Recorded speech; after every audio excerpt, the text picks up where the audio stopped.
Cyclist Music Therapy Channel. இன்றைய பதிவிலையும் மனதில் உறுதி வேண்டும். Tips to learn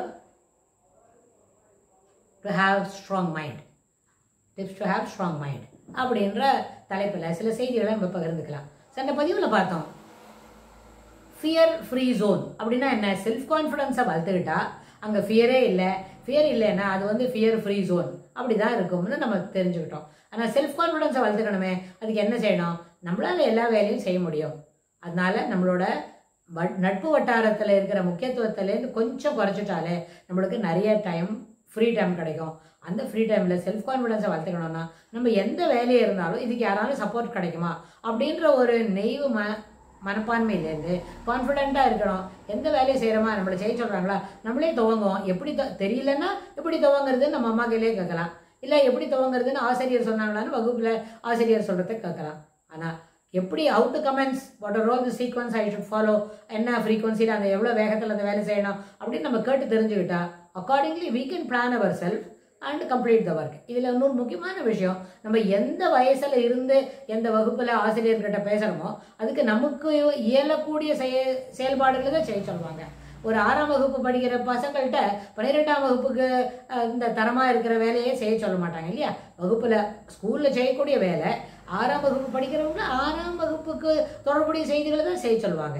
if it is excess, அது கொஞ்சம் அதிகமாக இருக்குன்னு சொன்னால் அதை வந்து டீச்சரே நம்மளுக்கு கைட் பண்ணி தருவாங்க. ஸோ அதனால் தன்னம்பிக்கையை வளர்த்துக்கணும். அதனால் ஆட்டோமேட்டிக்காக நம்மளோட fear will go down. Fear இல்லைட்டு சொன்னால் அந்த இடம் வந்து ஃபியர் ஃப்ரீ ஜோனாக ஆகும். அதில் நம்ம எல்லா விதமான செயல்களையும் சிறப்பாக செய்ய முடியும். ஆனால் இந்த கம்ஃபர்ட் ஜோன்னு ஒரு வார்த்தை பார்த்தோம்.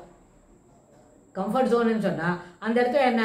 We feel safe, we feel secured, we feel more comfortable with என்ன ஹேசல் ஃப்ரீயாக இருக்கு, எந்த பிரச்சனையும் இல்லை அப்படின்னு சொன்னால். மோர் ஓவர் இது வந்து ஸ்கூல் போகிற பசங்களுக்கான we feel comfort, we are safe அப்படின்லாம் தோணும்ல.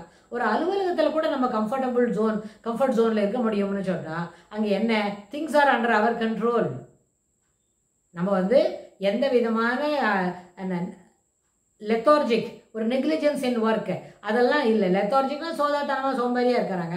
நெக்லிஜென்ஸ்னா அறியாமையினால ஓவர் லுக் பண்ணுறாங்க. சிலப்போ செய்ய வேண்டிய வேலையை அப்படி என்ன பண்ணுறாங்க, அப்படி மேல் பராக்க செய்துடுறாங்க. அதனால அவங்களால செய்ய முடியாதபடி போகிறது. they are not giving adequate care.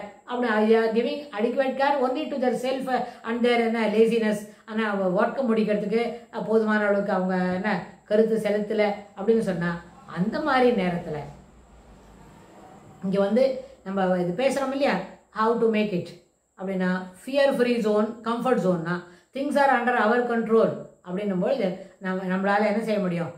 அந்த இடத்துல கூட we can feel the comfort zone அங்கே கொஞ்சம் மிளூரமாக இருக்கும். அது வந்து ரொம்ப நாளைக்கு இருக்காது, ஒரு வாரம் 10 நாளைக்கு இருக்கும். At the most 2 to 3 days தான் இருக்கும் அப்படின்னு சொன்னால் கூட it is worth having comfort zone in between our work schedule. அதில் அனுபவிக்கிறது ஏற்புடையது தான். ஏன்னா அதுபோல் இருந்துன்னு வைங்க, அந்த ஒரு 2-3 வாரத்துக்கு எல்லா அலுவலகத்தில் நடக்கிற எல்லா வேலைகளும் நம்ம கட்டுப்பாட்டில் இருக்கு.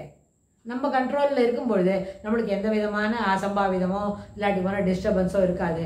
If there is no disturbance அது வந்து கம்ஃபர்ட் ஜோனாகவே தான் இருக்கும். கம்ஃபர்ட்டில் வந்து டிஸ்டர்பன்ஸ் இருக்குது இல்லைன்னா we are free to enjoy the comforts அப்படி ஆகும்.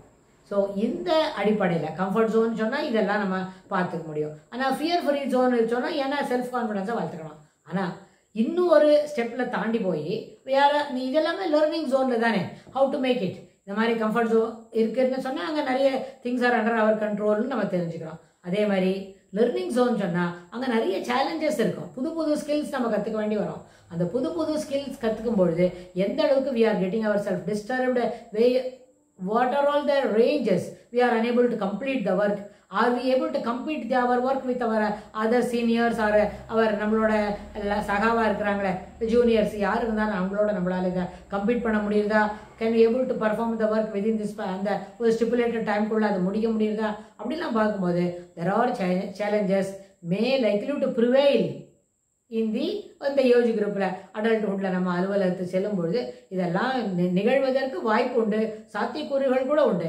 ஆனால் இதை நம்ம திறமையாக சமாளிக்கிறோம்னு சொன்னால் in this period also we can come away from our fear, we can come away from our other disturbances, thereby we can feel this comfort within இதுக்குள்ள ஒரு span of 2-3 வீக்ஸ்க்குள்ள ஒரு 6-7 நாள் ஒரு 10 நாள் போல் நம்மளால் கம்ஃபர்டபுளாக இருக்க முடியும்னு நம்ம புரிஞ்சுக்க முடியும். ஸோ இது போல் புரிஞ்சுக்கிட்டா இதுக்கு தகுந்த மாதிரி வேலைகளை செய்ய வேண்டும் என்கின்ற உறுதியை வளர்த்துக்கொள்ள வேண்டும்.